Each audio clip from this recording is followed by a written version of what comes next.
저는 결국에는 ETF 투자를 잘 안 해요. 잘 안 하는 게 아니라 거의 없어요. 저는 실물을 위주로 투자를 하는데 그 이유가 뭐냐면 금 가격이 올라가는 시기는 대부분 신뢰가 많이 흔들리는 시기거든요. 대표적으로 뭐 그냥 금의 역사를 볼게요. 옛날에는 금 동전 자체를 돈으로서 쓰여왔어요. 근데 국가 입장에서는 갑자기 뭐 전쟁을 해야 될 수도 있고 아니면은 뭐 갑자기 경제가 너무 안 좋아서 화폐를 많이 찍어내야 될 수도 있잖아요. 금 자체가 돈이면 금을 찍어낼 수는 없는 일이니까 아무리 많이 캐고 싶어도 금을 뭐 캐고 싶다고 많이 캘 수 있겠나요? 그러면은 금이 아니겠죠. 그래서 그때 했던 게 뭐냐면 금을 이제 교환해주는 교환권을 그 교환권은 이제 뭐 그냥 글자만 적으면 되는 거다 보니까 이 교환권을 엄청나게 많이 발행을 했었어요. 근데 그렇다 보면 나중에 사람들이 다 같이 나 금 교환권 줄 테니까 금으로 바꿔갈래 라고 하면서 이 신뢰가 무너지면서 이제 금 가격이 막 갑자기 폭등했던 이런 역사들이 반복됐었거든요. 지금 시장도 사실 비슷해요. 우리가 ETF 투자를 하든 선물 투자를 하든 대부분의 금융상품으로 투자를 하는 게 실제 가지고 있는 금보다 한 100배 이상 뻥튀기 된 시장이에요. 그 말은 바꿔 말하면 무슨 말이냐, 그 100명의 사람 중에 실물 금으로 찾는 사람이 다 같이 몰려가면 100명 중에 실물은 한 명밖에 못 받는다라는 거예요. 근데 이게 사람들이 대부분은 실물을 원하지도 않고 보관도 불편하고 불안하고 막 그러니까 종이 계약으로 투자했다가 나중에 그냥 종이 계약을 매도하면서 그냥 그대로 금 투자가 끝나서 웬만하면 이 시장이 무너지는 일은 잘 없거든요. 근데 말씀드렸다시피 금 가격이 오르는 시기는 애초에 신뢰가 흔들리는 시기예요. 전 세계적으로. 그때 당연히 이 종이 시장도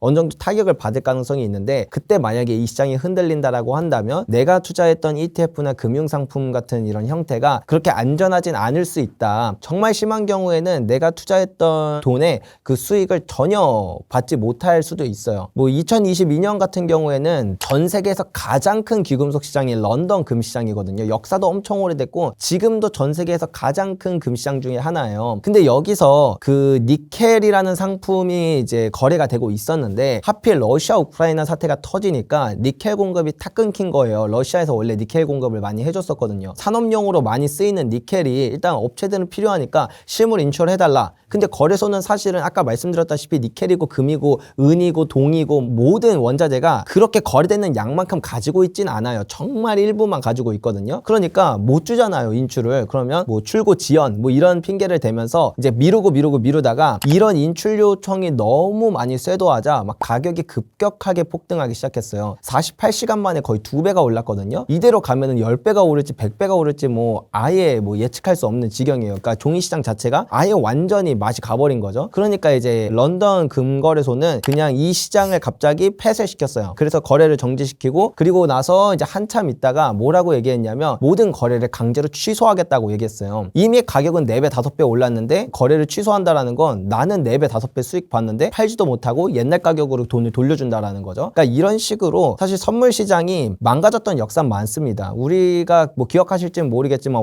원유도 마이너스 원유 사태도 있었거든요. 그때도 괴리율 이슈가 많이 발생하면서 우리나라에 상장된 원유 ETF 중에 상장 폐지됐던 ETF들도 되게 많아요. 그때 피해를 입으신 분들도 많이 계시고 이제 그런 것들을 우리가 돌이켜 생각해보면 금이라는 건 다른 원자재들보다 원래 상승할 때 신뢰가 많이 흔들리는 시기에 상승하는 흐름까지 나타나다 보니까 지금처럼 금 가격이 오르는 사이클 그다음 신뢰가 흔들리는 이런 시기에 필요하면 단기적으로는 ETF나 그런 금융상품을 사용할 수 있겠지만 그냥 모든 걸 다 거기에만 의지하고 있는 건 조금 리스크가 있지 않을까. 근데 그냥 금 가격이 올랐던 시기에는 보통은 있었다고 보시면 돼요. 그러니까 그게 이제 선후관계가 다르기도 해요. 금 가격이 오르다 보니까 그런 일이 터지기도 하고 아니면 그런 일이 터져서 금 가격이 오르기도 해요. 그래서 우리가 예를 들면 영국 같은 경우에 영국에서도 근본이제를 유지했었거든요. 그러다가 결국에는 너무나도 많은 화폐를 발행하니까 결국에 영란은행이 그냥 금 못 준다고 폐쇄해버린 일도 있었고 미국 같은 경우에도 볼까요? 1971년 이전까지만 하더라도 달러를 가지고 가면 금으로 바꿔준다고 했었어요. 그 달러에도 이게 정확하게 명시가 되어 있거든요. 언제든지 이 달러를 가지고 오면 금으로 교환해주겠다라고 이렇게 적혀 있었어요. 근데 1971년까지 점점 사람들이 금을 계속 찾아가니까 갑자기 71년에 금 창구 닫아버리더니 이제 닉슨 대통령이 나와서 금 못 준다 배째라 이렇게 얘기를 하거든요. 근데 그것도 사실은 국가 입장에서 그렇지 이미 1933년부터 1975년까지 계속 그냥 사람들은 금을 인출 못하게 막았었어요. 교환을 못하게 일반인들은. 그러니까 그런 식으로 뭐 선후관계가 좀 바뀔 수는 있어도 결국에는 금이 오르는 사이클에서는 그런 통제의 역사가 있었던 때가 많았다. 그렇기 때문에 이번에는 안 올 수도 있어요. 실제로 안 왔던 역사들도 있었고 그런 부분들이 선물 시장을 무조건 망가뜨린다라는 건 아니지만 과거의 역사를 돌이켜보면 그런 때가 많이 있었으니까 우리도 그런 부분들을 생각해서 리스크를 어느 정도 해지하기 위해서 그냥 쿨하게 실물로 사던가 아니면 ETF를 사더라도 좀 단기적으로만 이렇게 실물 공급이 잠깐 막혔던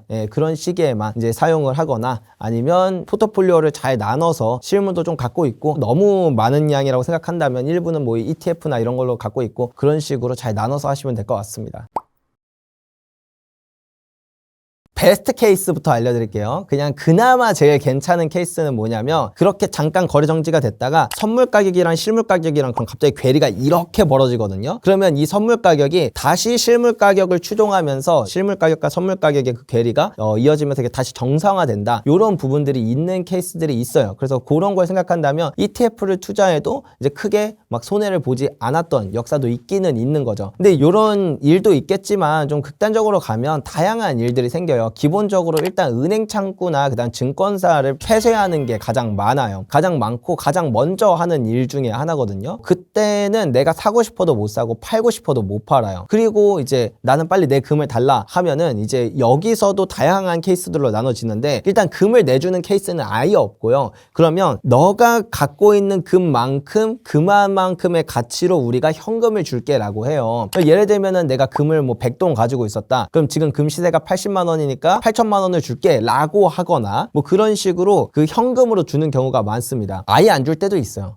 근데 현금으로 준다라고 해도 여기서도 두 가지로 나눠져요. 첫 번째는 진짜 8천만 원을 다 주는 경우가 있고 두 번째는 약간 조작을 해요. 가격을. 어떤 식으로 조작을 하냐면 최근에 이제 화폐 가치가 많이 떨어졌던 베네수엘라나 아르헨티나 같은 국가들을 보면 공식 환율과 비공식 환율이 다르다는 이야기들을 많이 하거든요. 여행 유튜버들 보면은 많이 보이는데 분명히 은행 가서 보면은 뭐 예를 들면 우리나라로 칠 때 1달러당 1,000원이에요. 근데 암시장 가면 1달러당 3,000원, 4,000원이에요. 사실은 3,000원, 4,000원이 맞는데 국가가 1,000원이라고 막 빡빡 우겨요. 그런 식으로 하면 이제 금 가격은 그 환율을 정확하게 반영하면 300만 원인데 아닌데 우리 1달러당 1,000원인데 이렇게 빡빡 우기면은 80만 원으로 이제 국가는 책정을 하는 거죠. 그리고 8천만 원을 저한테 통장에 꽂아줘 버리는 거예요. 그러면 나는 실제로 나의 실질적인 자산 가치가 4분의 1 토막이 나는 거죠. 금을 가지고 있었음에도 불구하고. 요런 식으로 하던가 아니면 두 번째 방법은 뭐가 있냐면 진짜 원래 금 가격이 8천만 원이라고 칠 때 8천만 원치를 다 줘요. 대신 한 2, 3개월 뒤에 줘요. 막 심하면은 1년 뒤에 주거나 아니면 막 6개월 뒤에 주거나 그러거든요. 어쨌든 받았으니까 상관없는 거 아니에요 라고 할 수 있지만 보통 그 정도까지 문제가 되면 화폐의 가치가 날이 갈수록 떨어져요. 베네수엘라 같은 경우에는 밥 먹으러 갈 때 무조건 선결제 해야 돼요. 왜냐? 밥 먹는 동안도 밥값이 오르거든요. 그런데 2, 3개월 뒤에 현금을 받으면 지금의 8천만 원의 가치와 2, 3개월 뒤에 8천만 원의 가치는 이렇게 떨어지죠. 그래서 그런 이제 차익을 이제 정부가 얻으면서 어떻게든 그 위기를 헤쳐나가려고 하는 일들이 많아요.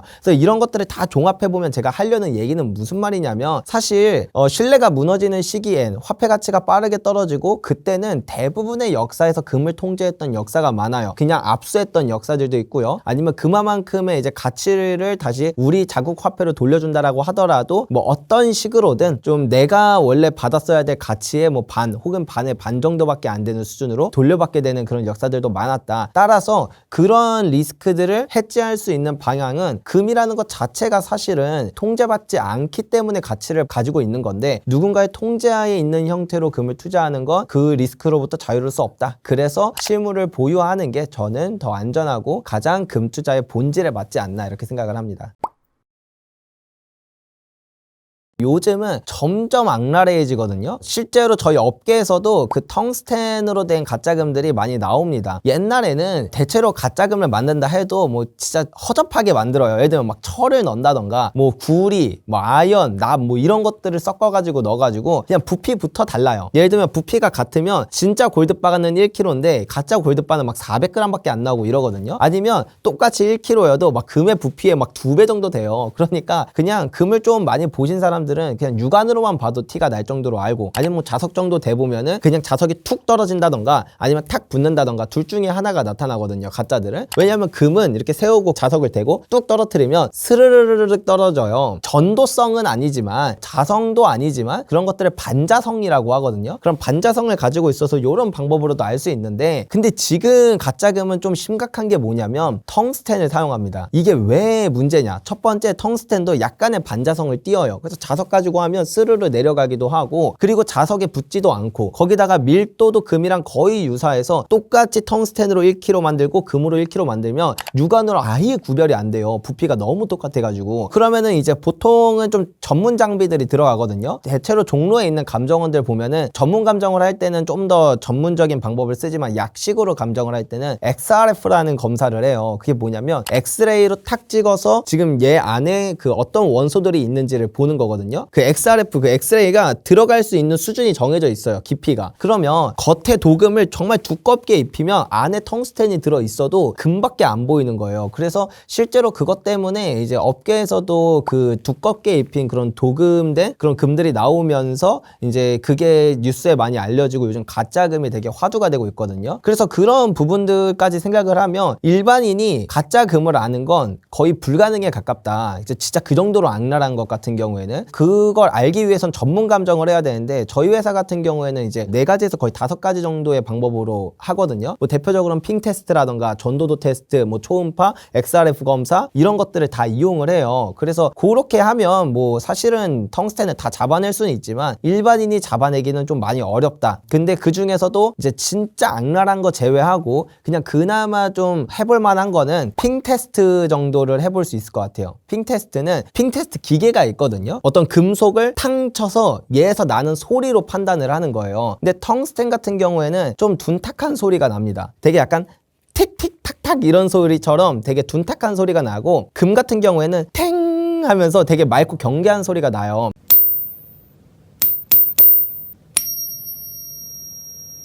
이런 식으로 보면은 그게 도금이 진짜 막 엄청 심하게 두껍게 입혀져 있거나 아니면 아예 금이랑 텅스텐을 섞어가지고 진짜 이거는 일반인이 죽어도 구별 못하게 만든 그 정도가 아니고서야 웬만하면 다 잡아낼 수 있다. 근데 이제 요즘에는 그 정도로 악랄한 것들도 많이 나오다 보니까, 그래서 제일 중요한 게 뭐냐, 사실은 이제는 구매자들이 옛날에는 뭐 그냥 중고마켓 같은 데서도 개인끼리 거래도 많이 하고, 그 다음에 그냥 이제 뭐 암시장 같은 데서 음성시장 같은 데서도 그냥 막 거래를 하고 했었잖아요. 이제는 좀 믿을 만한 곳에서 거래를 하는 게 제일 중요하지 않을까 싶어요. 대부분 우리나라의 금거래소들은 그냥 금 원재료를 사서 그 원재료를 녹여서 만들기 때문에, 그래서 뭐 가짜금에 대한 이슈는 그런 부분들은 없다라고 보시면 되는데, 이제 리스크는 그거죠. 중고 제품을 살 때 좀 리스크가 있다. 뭐 저희처럼 전문 감정을 다 해서 이제 나가는 데는 별로 상관이 없겠지만, 샀던 물건을 그냥 되파는 업체들도 있잖아요. 근데 그거 자체가 나쁜 건 아니에요, 당연히. 근데 산 제품을 정확하게 감정을 하고 이 금이 뭐 순도나 중량이 정확한지 이런 것들을 파악한 뒤에 되팔면 되는데, 그냥 이 손님한테 샀다가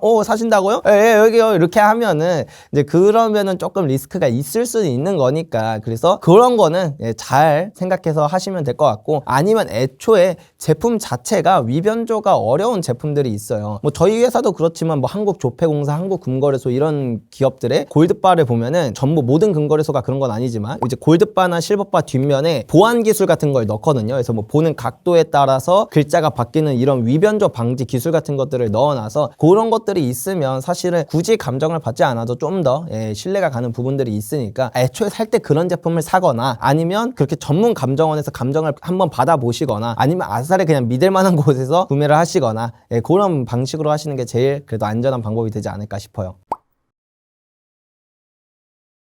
싸게 사는 방법 있죠. 당연히 있죠. 이게 금을 투자할 때 다 금값이 국제 시세로 이렇게 정해져 있고 뉴스에도 오늘 한돈 얼마다 막 이런 식으로 나오니까 사람들이 딱 그 가격인 줄만 알아요. 실제로는 그렇진 않거든요. 종로에 가서 이제 막 금은빵들을 발품 팔아보시면 어떤 데는 뭐 100만 원이라 그러는데 어떤 데는 뭐 95만 원이라 그러고, 뭐 어떤 데 이 정도, 사실 이 정도까지 차이가 나진 않지만 그냥 예를 드는 거예요. 어떤 데 뭐 92만 원이라 그리고 해요. 그러니까 이 금 가격이 수요와 공급, 그 다음에 뭐 이제 금은빵의 마진, 다양한 이유들로 인해서 금은빵마다 가격이 좀 다 다르다. 금거래소들도 보면 금거래소들마다 가격이 다르기도 하다. 그래서 제일 좋은 건 발품을 팔아보시면 확실히 많이 저렴하시게 살 수 있어요. 그리고 이제 보통은 그렇게 금은빵들이 몰려있는 지역 있잖아요. 뭐 서울 같은 경우에는 종로, 이제 뭐 부산 같은 경우에는 범일동, 뭐 광주 같은 경우에는 충정로, 대구 같은 경우에는 뭐 교동, 뭐 이런 식으로 그렇게 금은빵들이 모여있는 지역은 아무래도 경쟁이 되게 치열하다 보니까 사실은 가격이 좀 고만고만해요. 그 안에서도 말도 안 되게 비싸게 파는 곳도 있지만 근데 그런 거는 보통 4-5군데만 그 발품을 팔아봐도 대략적으로 금 가격이 오늘 얼마인지가 나와요. 그렇게 발품을 팔아보면 일단 싸게 살 수 있다. 그리고 두 번째는 내가 어떤 제품을 사느냐에 따라도 달라요. 예를 들면 내가 골드바를 산다라고 하면 골드바는 이제 압연 과정, 그 다음에 프레스, 그러니까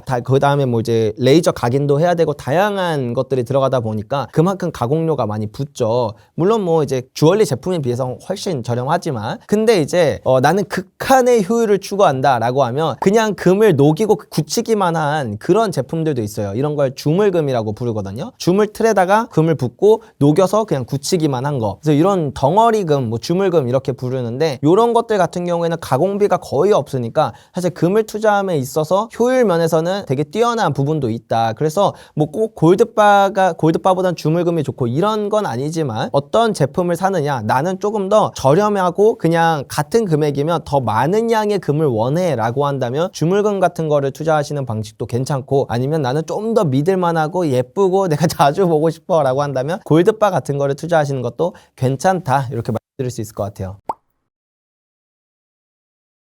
지금의 상황에서는 선물 시세만 하락하고 실물 가격은 제대로 반영을 못 하거든요. 그렇기 때문에 실물을 산다고 하면 뭐 장기적으로 보유한다라고 했을 때는 별로 차이가 없겠지만 그래도 선물을 가격을 추종하는 금통장이라던가 ETF라던가 이런 방식이 조금 더 나을 수 있다. 그리고 이게 회복되는 과정에서 이 선물 시세가 먼저 튀어오르는 부분들도 있고요. 제가 일반적으로는 뭐 골드바를 사는 것도 괜찮고 아니면 KRX 금시장이라고 하는 이 두 개의 방법을 많이 추천을 드렸었는데, KRX 금시장도 지금 오늘 오기 전에 살펴보니까 김치 프리미엄이 거의 4%에서 5% 정도 붙어 있어요. 그 말은 무슨 말이냐? 사실 김치 프리미엄이 아예 없을 수는 없고 한 1%대가 적정한 수준이거든요. 그러면 나는 한 2-3개월 뒤에 금 가격이 지금이랑 하나도 차이가 안 난다고 하더라도 공급이 완화됐다는 이유만으로 김치 프리미엄이 줄어들면서 나는 기본적으로 4%만큼의 손실을 보고 시작하는 거예요. 그래서 지금처럼 김치 프리미엄이 어느 정도 이제 수준으로 올라올 때는 잠깐 ETF나 아니면 금통장 같은 방식으로 투자를 했다가 다시 김치 프리미엄이 완화돼서 충분히 실물 공급이 이루어지면 그때 KRX로 이동한다던가 아니면 그때 이제 매도하고 실물을 구매하는 방식이 낫다, 이렇게 말씀드릴 수 있어요. ETF는 증권사에서 투자할 수 있고요. 그 증권 어플에서 금 ETF 이런 식으로 검색하시면 여러 가지 상품들이 있으니까 거기서 투자하시면 된다. 대신 ETF의 앞에 KRX라고 붙은 거는 KRX 시세를 쫓아가기 때문에 그런 거 말고 이제 선물 시세를 쫓아가는 그런 방식으로 투자하시거나 아니면 미국에 상장된 GLD나 IAU 같은 ETF들이 있거든요. 요런 걸 투자하시면 됩니다. 금통장은 은행에서 이제 금통장이라는 걸 이제 개설해서 투자하실 수가 있는데 가장 대표되는 건 신한은행이나 국민은행이에요. 그래서 요 두 개의 은행에 한번 문의해 보시면 좋을 것 같습니다. 그리고 금통장은 국제 시세를 거의 쫓아가는 방식이고요. 이제 은행에서 투자를 할 수 있는 방식인데 일단 기본적으로 수수료는 한 2% 정도 돼요. 살 때 팔 때 좀 높은 편이긴 하거든요. 그래서 이왕이면 ETF 쪽이 조금 더 저는 효율면서 낫다라고 생각을 하지만 나는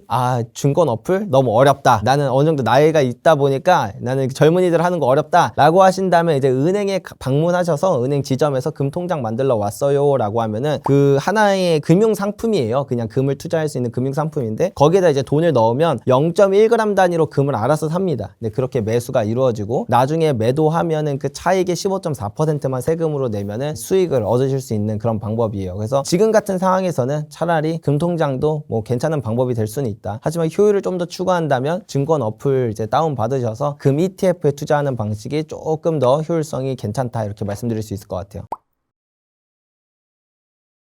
결국엔 달러가 너무 위험하다라고 생각을 하는 것 같아요. 그러니까 중국이 금을 사지 않더라도 결국엔 모든 국가들이 안전자산을 어느 정도 보유를 해야 되거든요. 외환보유고라고 하는 그런 국가의 곳간에다가. 근데 안전자산이라고 하면 이제 몇 개 없어요. 달러 아니면 금 2개가 끝입니다. 물론 거기에 엔화나 이제 유로화를 넣어두는 경우도 있지만 결국엔 뭐 엔화가 달러보다 안전하냐 하면 그것도 퀘스천 마크가 붙고요. 뭐 유로가 안전하냐 하면 유로 경제 지금 막 난리 나 있거든요. 사실 그것도 퀘스천 마크가 붙어요. 그럼 결국 이 달러를 포함한 어떤 화폐냐 아니면 과거에 전통적으로 가치를 갖고 있었던 금이냐, 이 둘 중에서 적절한 비율로 자기네들이 원하는 만큼 담아둡니다. 그래서 한동안은 사실 달러가 환금성도 더 좋고 필요에 따라 정말 이렇게 좀 늘리거나 줄이거나 하는데 그런 유동성 측면에서도 상당히 괜찮은 부분들이 있어서 달러를 많이 늘려왔어요. 뭐 여기에 이제 뭐 외교적인 부분, 정치적인 부분도 같이 껴있지만 어쨌든 그런 상황이었는데 이제 달러가 더 이상 그렇게 안전하지만은 않다라는 거예요. 일단 기본적으로 연준이 많이 흔들립니다. 연준이 흔들린다는 건 달러의 가치가 어느 날 갑자기 급격하게 하락할 수도 있다라는 거예요. 자, 내가 달러를 안전자산으로 보유를 하고 있었어요. 예를 들면은 뭐 1억 달러를 뭐 보유하고 있었어요. 그러니까 우리나라 돈으로 한 1,400억 원 정도의 돈을 보유하고 있는데 이게 한 5년 10년 지났더니 실질적인 가치가 거의 반토막이 난다라고 한다면, 그러면 나는 이걸 보유하고 있었다는 이유만으로 자산의 가치가 반토막이 나는 거니까 이게 안전한 자산이냐 하면 그렇지 않잖아요. 가치가 보존이 돼야 안전한 자산인데 명목상 숫자만 같은 숫자가 찍혀 있다 그래서 그게 안전하게 아닌 것처럼 달러가 지금 독립성이 많이 흔들리고 있어요. 특히 연준의 뭐 리사쿠 이사를 뭐 해임하려고 했던 그런 부분이라던가 파월을 뭐 기소하려고 했던 부분이라던가 그 외에도 정치적으로 연준을 계속 압박하는 현상이 나타나는데, 이런 것들이 실제로 통화 정책에 반영되는 것 같은 그런 모습들이 보여지니까 다른 국가들의 중앙은행은 달러를 보유하는 것 자체가 리스크가 된 거죠.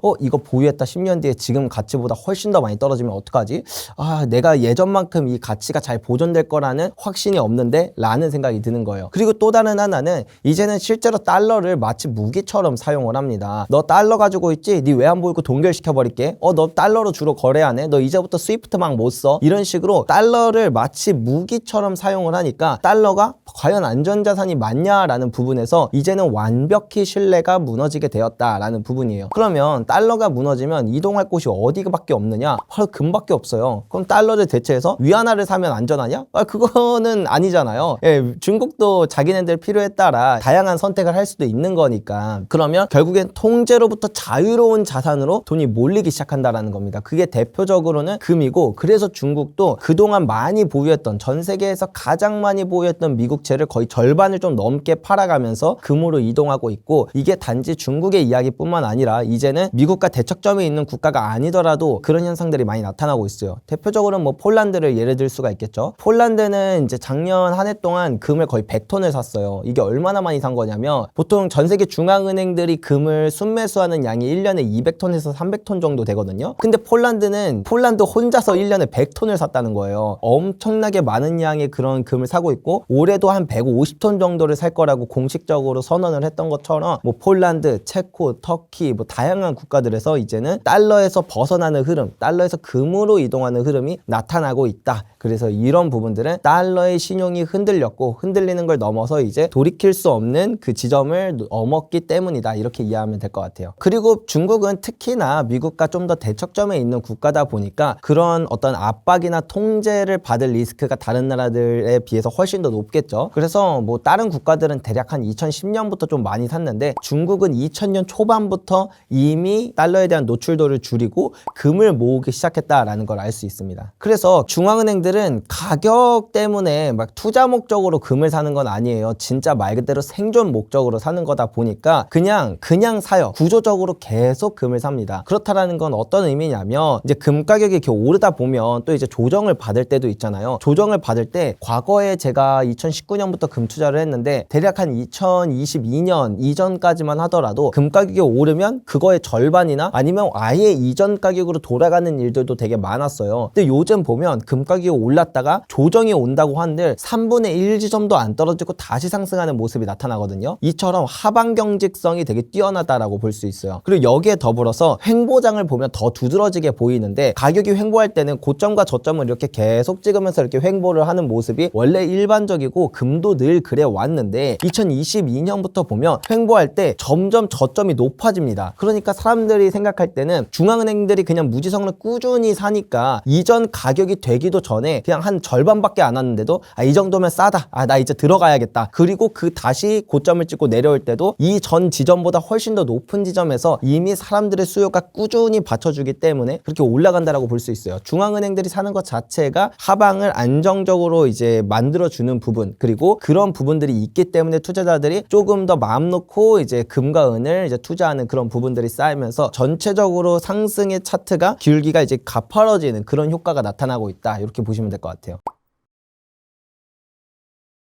미국 같은 경우에는 그래서 금 가격을 조정시켰던 역사들이 많이 있어요. 지금만 보더라도 증거금 조정이라던가 이런 방식을 통해서 금 가격을 눌렀는데 이게 사실 좀 애매해요. 금 가격이 오르게 내버려두면 그건 달러의 가치가 급격하게 하락한다라는 증거가 되기 때문에 미국 입장에서는 가격이 오르는 걸 내버려 둘 수도 없고, 그렇다고 지금처럼 가격을 그냥 무한히 이렇게 찍어 누르자니, 그렇게 찍어 누르면 중국은 땡큐 고마워 나 싸게 금 살게 하면서 그 중국이 금을 더 많이 살 수 있게 만들어주는 어떤 영향을 주거든요. 그래서 미국이 생각할 때는 지금 금 가격을 가만히 내버려 두지도 그렇다고 너무 가격을 낮게 유지하기도 어려운, 되게 선택이 어려운 그런 상황에 놓여 있다. 그래서 미국이 생각하는 건 뭐냐면, 아예 그래 중국 너 그래 금 다 가져라, 대신 우리는 그냥 이 화폐 시스템 자체를 너네가 원하는 금이라는 방향이 아닌 다른 방향으로 바꾸겠다라고 이렇게 생각을 많이 하는 것 같아요. 그걸 이제 좀 테크 쪽에 연결시키기도 하고, 아예 아싸리 뭐 트럼프 같은 경우에는 비트코인과 연결시키는 그런 모습들도 나타나거든요. 그래서 결국에는 지금 룰이 바뀌는 시기예요. 화폐 시스템의 기존 룰이었던 페트로달러 시스템이 가고 이제는 새로운 룰이 시작되는 그 변곡점에 있는데, 여기서 중국을 포함한 브릭스 국가들은 금과 같은 실물 자산으로 이제 다시 한번 룰을 바꿔보려고 하는 시도가 나타나고, 미국 같은 경우에는 그게 아닌 다시 에너지 패권이나 아니면 기술 패권 같은 걸로 화폐 시스템의 룰을 바꾸려고 하는 이 싸움이 시작되고 있다. 그래서 결국에 이 과정 가운데서 뭐가 이기냐라고 하면 금이 이긴다고 저는 생각을 합니다. 이 금이 이긴다는 게 중국이 이긴다라는 말과는 좀 달라요. 이 거대한 두 축이 화폐 시스템에서 화폐 전쟁을 하게 되면 결국에 화폐들이 도망을 가야 되거든요. 화폐라는 건 우리가 생각하는 뭐 원화, 달러, 뭐 엔화 이렇게 이 현금을 들고 있는 사람들이 어디론가 도망을 가야 돼요. 왜냐? 전쟁을 하는 과정 가운데서 화폐의 가치가 낮아지는 건 필수인 상황인 거니까. 그렇게 됐을 때 이 화폐가 도망갈 곳이 마땅한 곳이 없어요. 그래서 요즘 잘 생각해보면 금과 은 가격만 많이 오르는 게 아니라 주식도 많이 오르고 부동산도 많이 오르고 심지어 코인도 많이 올라요. 지난 거의 4, 5년을 보면 거의 모든 자산이 다 오르거든요. 근데 여기서 사람들이 놓치고 있는 게 있어요. 마치 모든 게 다 오르는 것처럼 보이지만 그렇지 않다는 거예요. 화폐 가치가 떨어지기 때문에 뭐 다른 자산들이 가격이 올라가는 거 당연한 거 아니냐? 당연하죠. 근데 그 돈들이 어디로 가는지를 보면 금과 같은 실물 자산으로 가거나 아니면 테크 주식처럼 그렇게 정말 성장성이 정말 가파라서 화폐가 가치가 떨어지는 것보다 더 높은 성장을 할 것으로 보이는 곳에 몰린다던가, 아니면 부동산 쪽에서도 되게 요충지로만 돈이 몰리는, 이렇게 돈이 특정 부분으로만 모인다라는 걸 알 수 있어요. 그래서 주식 시장도 보면 S&P 500 기업 중에서 상위 7개 기업 빼고 나머지 493개의 영업이익률을 보면 대략 4% 정도 증가하거든요. 근데 그 7개 기업의 영업이익률이 20%가 증가해요. 그러니까 평균은 12% 증가인데 사실 12%가 미국 시장 전체가 12%가 증가하는 게 아니라 정말 그 돈이 몰리고 있는 특정 업종에만 몰린다라는 걸 알 수 있어요. 결국 이 화폐는 어디론가 도망을 가요, 자꾸. 근데 그게 희소하거나 아니면 성장성이 엄청나게 가파른 쪽으로 몰린다. 그래서 결국에 이 싸움에서 지는 건 누구냐면, 뭐 미국이 이기는 중국이 이기는 그런 싸움에서 베팅을 할 게 아니라 확실하게 지는 건 현금이고 확실하게 이기는 건 실물 자산이다. 그래서 우리가 피난을 가야 되는 입장이니까, 현금을 들고 있는 우리는 적어도 실물 자산 쪽으로 먼저 피난을 가 있어야 이런 전쟁 가운데서 조금은 나의 피해를 줄일 수 있다, 이렇게 말씀드릴 수 있는 거예요. 금값이 한 이제 금요일날 장 끝나고 종가를 기준으로 봤을 때 한 11% 정도 하락을 했었고, 은 가격은 고점 대비 하락폭이 마이너스 37% 정도 하락을 했었거든요. 하루 만에 이렇게까지 큰 하락폭이 도대체 왜 나온 거냐를 살펴보면, 결국엔 연준 의장으로 지목된 그 사람이 케빈 워시라는 사람인데, 원래 연준 의장이 될 거라고 생각했던 두 다른 후보들은 케빈 헤셋이나 크리스토퍼 월로, 둘 다 되게 비둘기파적인, 그러니까 돈 푸는 거 되게 좋아하는 성격의 그런 사람들이었어요. 그래서 사람들은 생각을 했었죠. 야, 작년에 금리 인하 한 2번 했으면 올해는 금리 인하 뭐 3, 4번 정도 하는 거 아니야? 심지어 연준 의장 바뀌면 뭐 오히려 뭐 양적 완화까지 막 엄청나게 돈 풀기가 시작되는 거 아니야? 그러면 달러 약해지겠네? 그러면 금 올라가겠네? 라고 했던 이 기대가 모두 함께 섞이면서 뭐 지정학적인 리스크, 관세 리스크 이런 것까지 업으면서 금 가격이랑 은 가격이 되게 높이 상승을 했는데, 그 상황에서 케빈 워시가 이제 연준 의장으로 지목이 되면서 사람들은 이제 그동안의 기대가 한 번에 무너지면서 이제 금과 은 가격이 하락하기 시작했다. 달러가 강세를 보일 거라고 생각하자 달러와 정반대에 있는 금 가격이랑 은 가격이 떨어졌다라고 이해를 해보면 돼요. 근데 단순히 사실 이 이슈만으로 금과 은 가격이 떨어졌다라기엔 좀 많이 떨어졌어요.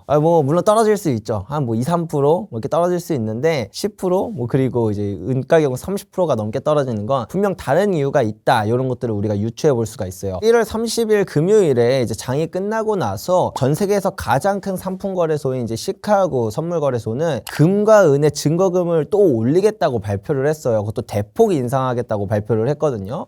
거의 9일 동안 증거금 인상만 벌써 5번째인데 이 증거금 인상이 무슨 의미를 갖냐면 대부분의 금이나 은을 투자하는 투자자들은 선물 형태로 투자를 많이 해요. 선물이라는 건 일종의 종이 계약이고 이 종이 계약은 내가 가진 돈 대비 뭐 많게는 20배 뭐 혹은 50배까지도 더 높은 비율로 투자를 할 수가 있어요. 그렇기 때문에 그렇게 높은 비율로 투자를 한다라면은 이제 거래소나 그다음에 증권사 입장에서는 어떤 안정장치가 필요해서 적어도 이 돈 이상은 가지고 있어야 돼 라고 하는 게 증거금이거든요. 근데 이 증거금을 올리면 어떤 현상이 나타나냐면 원래는 증거금을 뭐 예를 들면은 200만 원만 가지고 있어도 된다라고 했던 걸 300만 원으로 올리면 그러면 200만 원을 넣어놨던 사람들은 급하게 100만 원을 더 추가해야 되겠죠. 그게 돈이 있는 사람들은 현금이 넉넉한 사람들은 추가를 하겠지만 현금이 좀 부족한 사람들은 추가를 못해요. 그러면 결국엔 증권사가 강제로 포지션을 청산하면서 갑자기 매도가 쏟아지거든요. 그래서 이 증거금을 올리면서 이제 이런 시장의 과열을 좀 조정하려고 했던 그런 거래소들의 역사가 많다 보니까 실제로 증거금이 올라갈 때마다 이제 금과 은 가격이 흔들렸던 역사가 많았다. 그래서 지난주 금요일 12월 30일에 장마감이 직후되는 그 타이밍에 맞춰서 케빈 워시의 지명과 그 다음에 증거금 인상 이 두 가지가 동시에 이루어지면서 금과 은 가격이 선물 시세가 급격하게 폭락을 했었다. 이렇게 볼 수가 있어요. 그래서 우리는 이 사건들을 바라보면 금과 은 가격이 이제 고점을 찍고 이제 하락하는 중인가 라고 생각했던 걸 다시금 생각해 봐야 됩니다. 과연 이 하락이 정말 금과 은 가격이 하락할 만한 이슈였냐 이런 부분들을 짚어봐야 되는 거죠. 만약에 정말 그랬다면 시장에 금과 은이 막 갑자기 쏟아져 나와야 돼요. 근데 실제로는 그렇진 않아요. 금과 은 가격 폭락하고 선물 시세는 계속 매도가 쏟아지고 있는데 막상 실물 시장에서는 실물을 찾기가 매우 어렵거든요. 특히 은 같은 경우는 30%가 넘게 떨어졌음에도 불구하고 시장에서 은을 구할 수가 없어요. 실물 은을 구하기도 되게 어렵고 그마저도 구하려고 하면 떨어지기 전 시세나 별반 차이가 없는 정도의 가격을 그 정도로 높은 프리미엄 뭐 거의 40%에서 심하면 60%까지의 프리미엄을 줘야 겨우 실물을 구할 수 있는 상황이거든요. 자, 그럼 우리가 이걸 바라보면 실물 시장과 그 다음에 선물 가격 간의 괴리가 이렇게 크게 벌어진다. 그럼 둘 중에 한 명은 거짓말을 하고 있는 거거든요. 지금 이렇게까지 떨어진 그 선물 가격이 거짓말을 하고 있든 아니면 항상 품절이 붙어있는 그 실물 가격이 진짜이든 뭐 어쨌든 둘 중 하나는 뭔가 거짓말을 하고 있다. 요렇게 생각을 해보면 지금 금과 은 시장이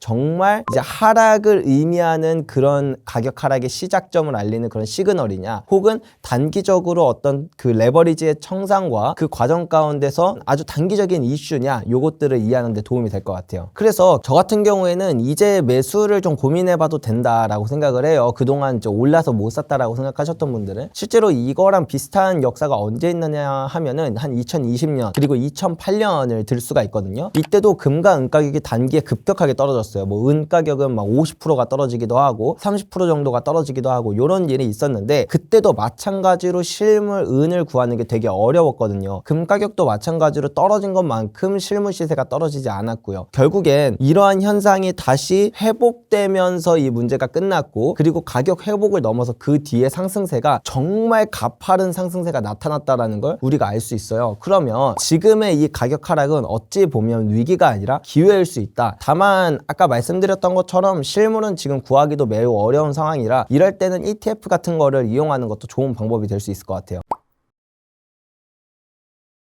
금 같은 경우에는 이제 달러에서 벗어나서 외환보유고에 이제 넣을 게 금밖에 없으니까 이제 금을 많이 사는 측면이 좀 크다라고 볼 수가 있거든요. 그러니까 탈달러의 역량이다 이렇게 볼 수 있는데 은은 조금 더 전략적인 측면이 있어요. 사실 지금 전 세계에서 은 수요가 급격하게 증가하는 가장 큰 이유가 AI라고 볼 수가 있는데 미국 다음이 이제 바로 중국이죠. 특정 부분에서는 중국이 미국보다 뛰어난 그런 AI 기술을 가지고 있다라고 볼 수 있다시피 지금 전 세계는 AI 경쟁에 돌입을 했어요. AI 패권을 누가 잡느냐가 다음 100년의 패권을 잡는다라고도 말할 수 있을 만큼 지금 AI 경쟁이 정말 심각한데, 여기에 또 핵심 원자재가 바로 은이거든요. 데이터 센터가 늘어난다는 건 물론 구리도 뭐 다른 자원들도 많이 쓰이지만 은은 지금 채굴이 얼마 안 남았을 만큼 희소하잖아요. 그래서 은을 어떤 국가가 은을 가장 많이 보유하느냐가 이 AI 패권 경쟁에서 또 우위를 차지할 수 있는 부분이 있다 보니까 중국이 은을 전 세계에서 가장 많이 캐는 국가들 중 하나인데, 거기에 더불어서 중국의 은이 되게 중요한 부분 중에 하나는 산업용으로 쓰는 은은 우리가 흔히 아는 은과 조금은 달라요. 산업용에서는 49, 그러니까 순도가 99.99%가 되는 정말 순수한 은을 이제 주로 많이 사용을 하거든요. 근데 이게 49을 정제하는 방식이 되게 어려워요. 일반적으로 대부분 은이나 금을 이제 순금이나 순은을 만들 때는 화학적 방법으로 순수한 은의 형태를 만드는데, 이게 39, 그러니까 99.9% 정도 순도밖에 못 뽑아내요. 49을 뽑아내려면 전기분해 방식으로 이 은을 뽑아내야 되는데, 이게 조금 기술이 많이 필요하다 보니까, 물론 우리나라에도 그렇게 하는 기업들이 있어요. 뭐 고려아연, LS 이런 기업들이 있는데, 이제 전 세계 은 정련의 한 60%는 중국이 차지하고 있습니다. 근데 이런 중국이 AI 패권 경쟁에서는 이제 은을 수출하면 물론 돈을 많이 벌겠지만 그 패권 경쟁이 더 중요하다라고 생각해서 그런지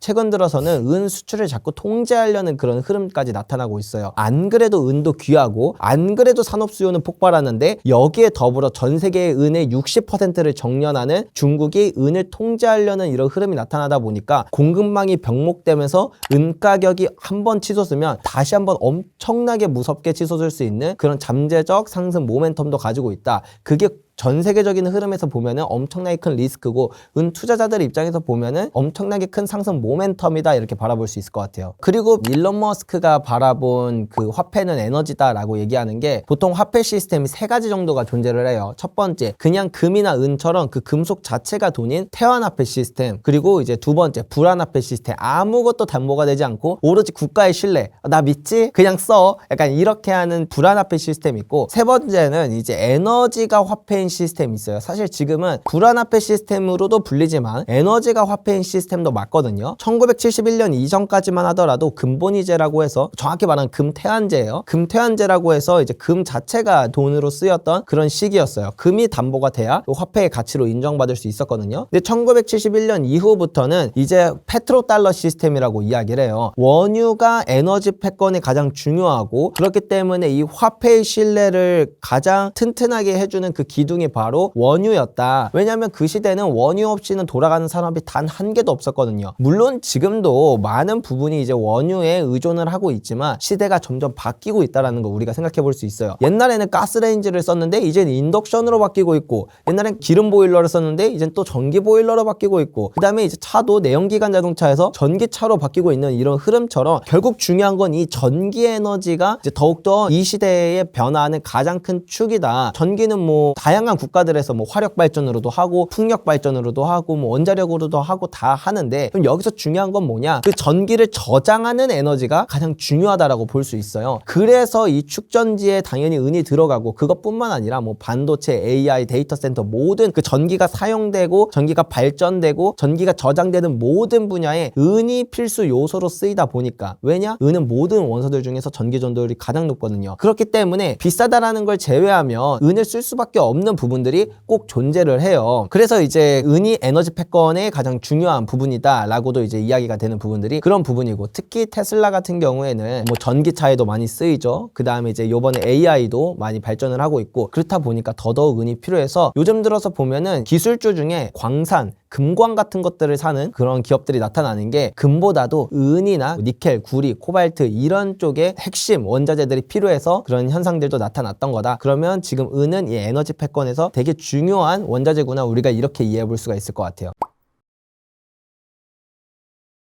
일단 지금은 은을 사고 싶어도 못 사요. 저희도 실물을 못 구해서 오늘 하루 종일 은을 구하고 이제 뭐 거래처에 이제 은 재고를 확인하고 이렇게 했는데, 은 실물 자체가 완전히 말라버려서 지금 실물을 사기도 매우 어려울 뿐더러, 그나마 있는 실물을 몇 개 산다라고 하면 그게 가격이 지금 프리미엄이 거의 한 60% 정말 심한 경우에 그 정도까지 붙어 있거든요. 그래서 지금은 실물을 구입하고 싶어도 구입하기 되게 어렵다. 그러면 대안이라고 한다면 뭐가 있을까라고 하면 ETF 같은 게 게 대안이 될 수가 있다. 물론 그거를 이제 장기적으로 계속 보유하는 건 제가 처음에 말씀드렸던 것처럼 종이 시장이 많이 흔들리기 때문에 리스크가 어느 정도 있지만 단기적으로 보유하기에는 지금은 좀 대안으로 ETF밖에 없다라고 말씀드릴 수 있는데, ETF 중에서도 우리나라에 상장된 것도 뭐 괜찮은 것들도 있지만 저 같은 경우에는 이제 우리나라는 시장 규모가 워낙 작으니까 미국에 상장된 ETF인 SLV 같은 ETF를 많이 추천을 드려요. SLV ETF는 현물 ETF라서 실제로 실물 은을 어느 정도 커버리지를 하고 있는 부분들도 있고, 그리고 거래 규모도 워낙에 크고, 그 다음에 국제 시세를 쫓아가기 때문에 프리미엄에 대한 영향을 덜 받고, 그런 부분들이 있어서 SLV ETF를 첫 번째 추천드린다. 그리고 두 번째, 만약에 그럼에도 불구하고 나는 실물을 사야겠다라고 하면 지금은 그나마 실버바보다는 실버 코인 쪽들이 조금 더 저렴한 경향이 있거든요. 그래서 뭐 해외에 이제 뭐 대표적으로 APMX라던가 뭐 이런 코인을 거래할 수 있는 코인샵에서 실버 코인 같은 것들, 뭐 미국 조폐국에서, 미국 조폐국은 지금 너무 비싸요. 말도 안 되고